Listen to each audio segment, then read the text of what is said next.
The time is 8:45 p.m. This is the Sri Lanka Broadcasting Corporation. Here is the news edited by Anjana Dodamgoda and read by Tilani Piris. The headlines.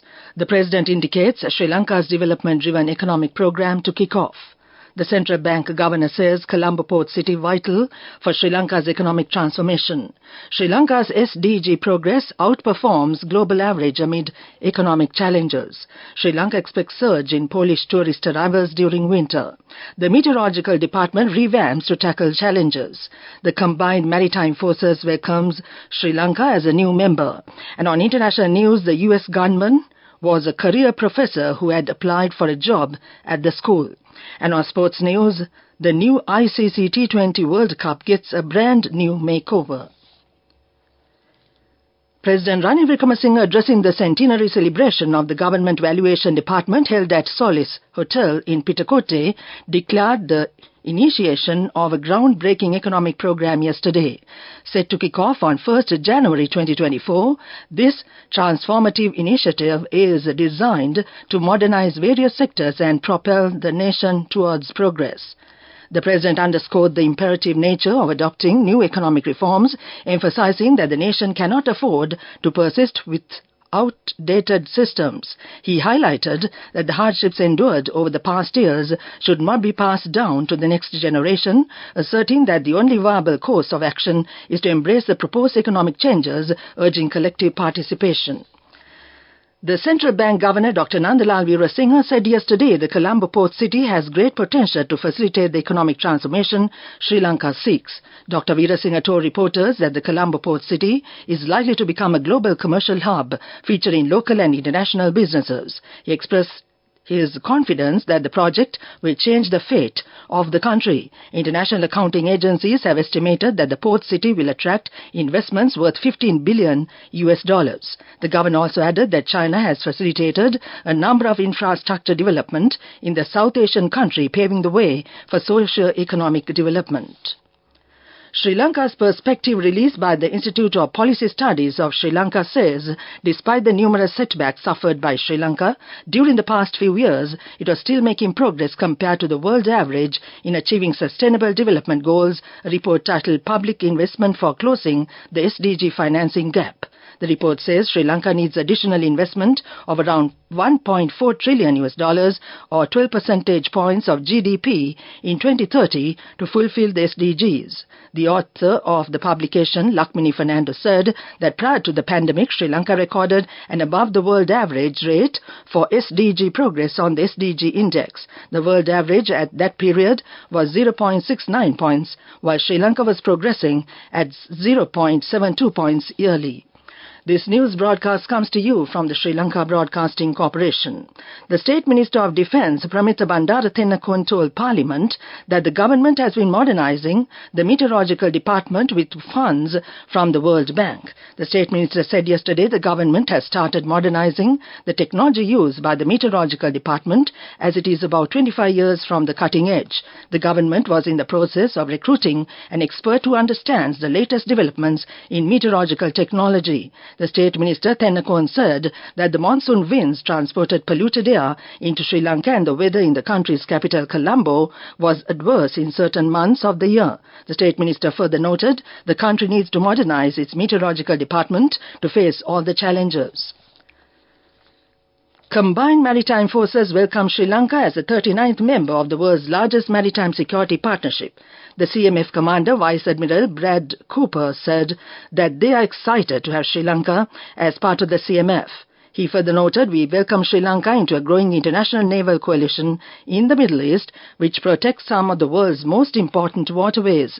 In accepting the invitation to join the Combined Maritime Forces, the country's naval commander, Vice Admiral Priyantha Perera, said Sri Lanka is eager to collaborate with the Combined Maritime Forces and other partner nations in joint exercises, patrols and operations to uphold the principles of the CMF and contribute to its success. That ends local news for now. The main news story is brought to you by Sinhala. The cabinet spokesman Dr. Bandula Gunawardena said Sri Lanka will raise fines specified in the country's penal code to reflect current prices. The minister Gunawardena told reporters since the old fines of old laws do not match the recent substantial rises in prices of goods and services, only small fines are made in relation to current prices. The Cabinet of Ministers has approved the proposal to make the relevant legislative changes. Sri Lanka's inflation hit 70% in 2022 after the rupee collapsed from 180 to 330 to the US dollar after trillions of rupees were printed to suppress interest rates. That was the main news story. The main news story was brought to you by Sinhala Vedamahatmya. And on Watch Light tonight, the Railway Department has announced potential delays in the upcountry railway services following the collapse of an embankment near the 148-mile post between Oya and Idalga-Sinna. Heavy rains triggered the collapse with an earth mound obstructing the railway line. Efforts are underway to address the situation, and a team of workers have been dispatched to remove the soil and clear the affected area. However, commuters are advised to expect delays as the necessary remedial measures are implemented. That came to you in Watchlight. Moving on with world news and the headlines first. The US gunman was a career professor who had applied for a job at the school. Putin makes rare foreign trip to the Gulf states. Japan to legalize cannabis-based medicines.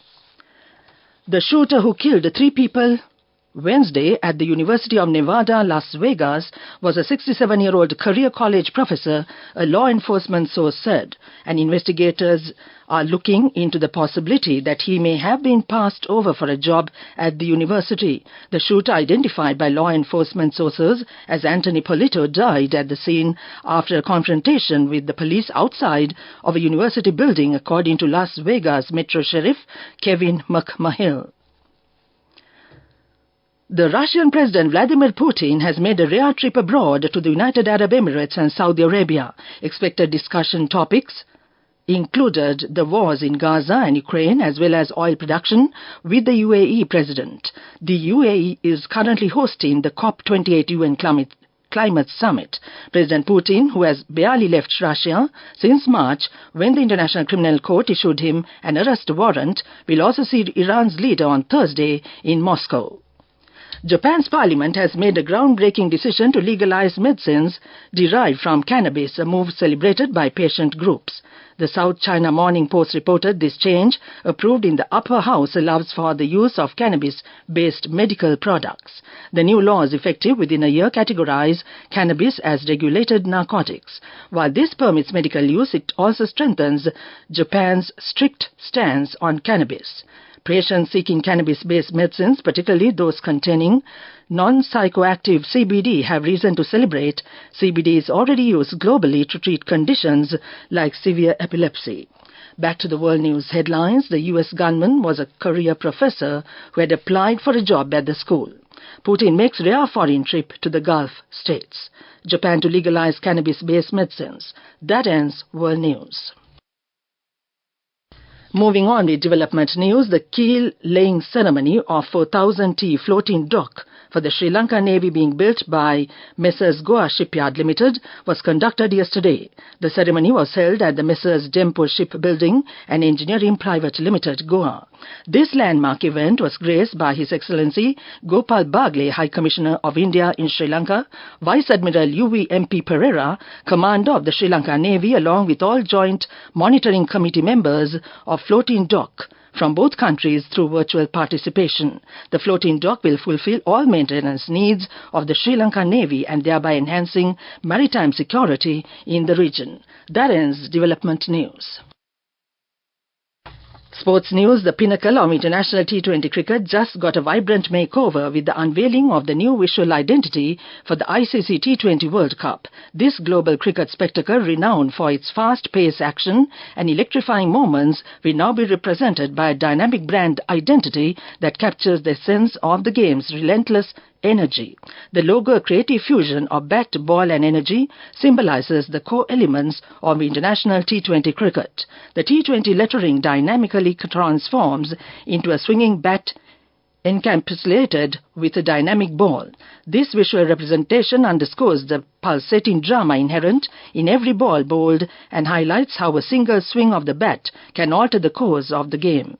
The strike graphic within the ball mirrors the unique atmosphere and electric energy experienced at international T20 World Cup matches, with a zigzag pattern and alluding to rising excitement and heart-pounding moments akin to a strike of lightning. That was Sports News. Go ekak tiyana youth eකට life එකේ change එකට නියමෙට set වෙන්න ඇස් වහගෙන දැකපු වීන හැබැයි කරන්න youth එකට නියමෙට set වෙන්න friendship එක මෙන්න. The all-new NSB Ithru Mithru account, NSB IM, a plan for your dream. Business News, sponsored by National Savings Bank, the safest place for your money. The Minister of Foreign Affairs said yesterday Sri Lanka expects a surge in Polish visitors to the island during the upcoming winter-spring seasons due to an increase in direct flights between the cities of the two countries. According to the ministry, Poland-based Enter Air began its flights to Sri Lanka in November 2023. Ukrainian charter and low-cost airline SkyUp Airlines will commence its first direct flight from Warsaw to Sri Lanka's Mattala Airport on December 18th, and for the first time, its second and third inaugural flights from southern Polish cities of Katowice and Rzeszów on December 22nd and December 25th, respectively, and continue until April 16, 2024. Sri Lanka's standing in Poland as an attractive destination in Asia has substantially increased in recent years, with the South Asian country being among the top 10 tourism source countries for Polish people, according to the ministry. That came to you in Business News. Business News, sponsored by National Savings Bank, the safest place for your money. Go ekak tiyana youth එකට life එකේ change එකට නියමෙට set වෙන්න ඇස් වහගෙන දැකපු වීන හැබැයි කරන්න youth එකට නියමෙට set වෙන්න friendship එක මෙන්න. The all-new NSB Ithru Mithru account, NSB IM, a plan for your dream. And now in economic news. The High Commission of Sri Lanka in South Africa showcased Sri Lankan food, tea and tourism at the Brooklyn Mall in Pretoria recently. The Sri Lankan stall under the theme of Taste of Sri Lanka at the Brooklyn Mall was inaugurated by Sri Lanka's High Commissioner of South Africa, Gamini Gunawardena, in the presence of the members of the diplomatic community in Pretoria and distinguished guests from the Sri Lankan community in South Africa. That ends economic news. And to conclude the weather report, showers or thundershowers will occur at several places over most provinces of the island tonight. Fairly heavy showers about 75 millimeters are likely at some places in the central and Sabaragamu provinces. Several spells of showers can be expected in the western and eastern provinces during the morning as well. Misty conditions can be expected in the Sabaragamu, central and Uva provinces during the morning. That was the weather report. And now to end this news broadcast, the main points once again. The President indicates Sri Lanka's development-driven economic program to kick off. The Central Bank Governor says Colombo Port City vital for Sri Lanka's economic transformation. Sri Lanka's SDG progress outperforms global average amid economic challenges. Sri Lanka expects surge in Polish tourist arrivals during winter. The Meteorological Department revamps to tackle challenges. The Combined Maritime Forces welcomes Sri Lanka as a new member. And on international news, the U.S. gunman was a career professor who had applied for a job at the school. And on sports news, the new ICC T20 World Cup gets a brand new makeover. That ends this news broadcast, and tonight, on a Thursday night, it's Dirshan Dimal and Navidu all set and ready, of course, with your favorite music at your request, coming up in a short while from now. So back to you both, Dirshan and Navidu on the other side.